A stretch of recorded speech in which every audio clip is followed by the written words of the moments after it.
মার্কিন নেতা ডোনাল্ড ট্রাম্পের মতে রাশিয়ার মুখপাত্র পুতিন আগুন নিয়ে খেলছেন।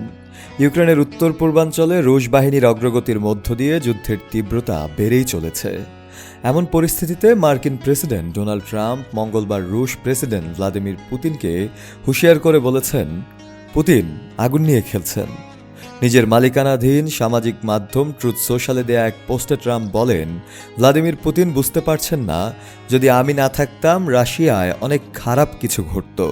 আমি বলছি, সত্যিই ভয়ঙ্কর কিছু। তিনি এখন আগুন নিয়ে খেলছেন। পুতিনের সঙ্গে একসময় ঘনিষ্ঠ সম্পর্কের দাবি করা ট্রাম্প এই মন্তব্যে কোনো বিস্তারিত ব্যাখ্যা দেননি। তবে ইউক্রেনে ব্যাপক আকাশ হামলা চালানোর পর এক পোস্টে রবিবার তিনি বলেছিলেন, পুতিন একেবারে পাগল হয়ে গেছেন।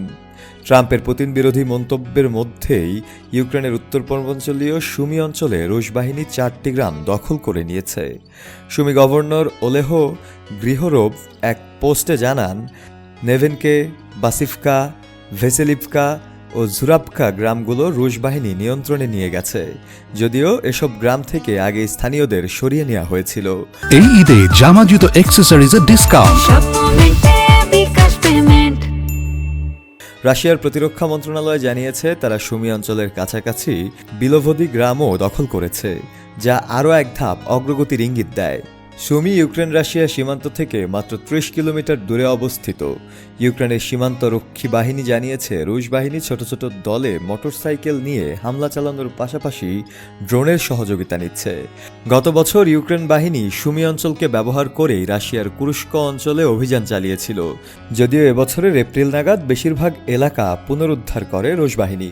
রাশিয়ার সামরিক তৎপরতা এখন মূলত পূর্বাঞ্চলীয় দানেৎস্ক অঞ্চলে দেখা গেলেও সুমি এবং উত্তর পূর্ব কার্ভিক ও দক্ষিণ পূর্ব ঝারুপজিপিয়াতে নতুন হামলার প্রস্তুতি নিচ্ছে বলেও আশঙ্কা করছেন ইউক্রেনীয় প্রেসিডেন্ট ভ্লাদিমির জেলেনস্কি।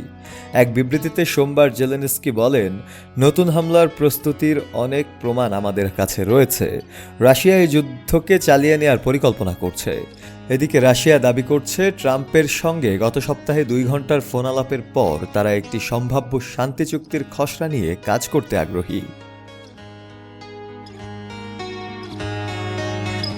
শফেল মাওলা, কালের কণ্ঠ।